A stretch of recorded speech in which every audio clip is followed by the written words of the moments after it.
நமது உறவு முறைகள் பற்றி மிகவும் சிந்திக்க வேண்டிய அருமையான பதிவு. அண்ணன், தம்பி, அக்கா, தங்கை, சின்ன அண்ணன், பெரிய அண்ணன், சின்ன அக்கா, பெரிய அக்கா, சித்தப்பா, பெரியப்பா, அத்தை, மாமா, மச்சான், மச்சினி, அண்ணி, கொழுந்தனார், நாத்தனார், தாய்மாமன், சித்தப்பா பையன், சித்தப்பா பொண்ணு, பெரியப்பா பையன், பெரியப்பா பொண்ணு, அத்தை பையன், அத்தை பொண்ணு, மாமன் பொண்ணு, மாமன் பையன். இது போன்ற வார்த்தைகள் எல்லாம் 2050க்கு மேல் யாருடைய காதிலும் விழாது. யாரும் கூப்பிடவும் மாட்டார்கள். அகராதியிலிருந்து கூட கொஞ்சம் கொஞ்சமாக அழிந்துவிடும்.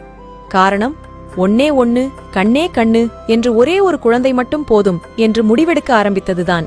அப்படி இருக்கும்போது இந்த உறவுகள் எல்லாம் எப்படி வரும்? பெண்கள் வயதுக்கு வந்ததும் சீர்வரிசை செய்யவோ, பந்தல் போடவோ, முதல் புடவை எடுத்து தரவோ எந்த தாய்மாமனும் இருக்கப் போவது இல்லை. திருமணத்தின் போது அரசாணைக்கால் நட எந்த அண்ணனும் இருக்கப் போவதில்லை. மாப்பிள்ளைக்கு மோதிரம் போட எந்த தம்பியும் இருக்கப் போவதில்லை. குழந்தைக்கு மொட்டை போட யார் மடியில் உட்கார வைப்பார்கள்? கட்டி கொடுத்த பெண்ணுக்கு ஏதாவது பிரச்சனை என்றால் அண்ணனும் தம்பியும் பறந்து செல்வார்கள். இனி யார் போவார்?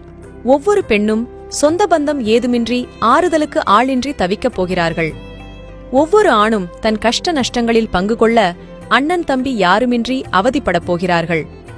அப்பா அம்மாவை தவிர எந்த உறவுகளும் இருக்கப் போவதில்லை.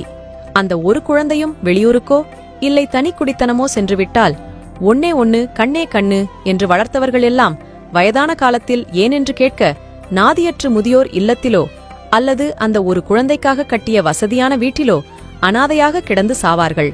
உறவுகளின் உன்னத மதிப்பை உணராமல் பொருளாதார முன்னேற்றத்தை மட்டுமே குறிக்கோளாக கொண்டு ஒரு குழந்தைக்கு மேல் வேண்டாம் என சோம்பேறித்தனப்பட்டு எந்திர வாழ்க்கை வாழ்ந்து கொண்டிருக்கும் அத்தனை பேருக்கும் இதே நிலைதான்.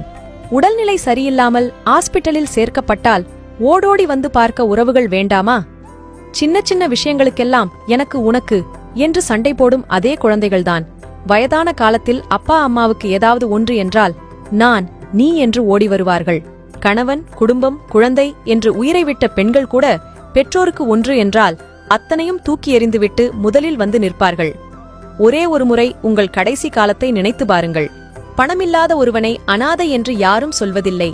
ஆனால் உறவுகள் இல்லாத ஒருவன் எத்தனை கோடி வைத்திருந்தாலும் அனாதைதான் என்பதை மறந்துவிடக்கூடாது. கார், பங்களா, வசதி வாய்ப்புகளுடன் ஒன்னே ஒன்னு, கண்ணே கண்ணு என்ற பெயரில் உறவுகளற்ற ஒரு அனாதையை வளர்ப்பதற்கும் வயதான காலத்தில் நாதியற்று சாவதற்குமா இவ்வளவு பாடுபட்டு ஓடி ஓடி சம்பாதிக்கிறீர்கள்? சிந்தியுங்கள் மக்களே. ஆணோ பெண்ணோ குறைந்தது 2 குழந்தையாவது பெற்று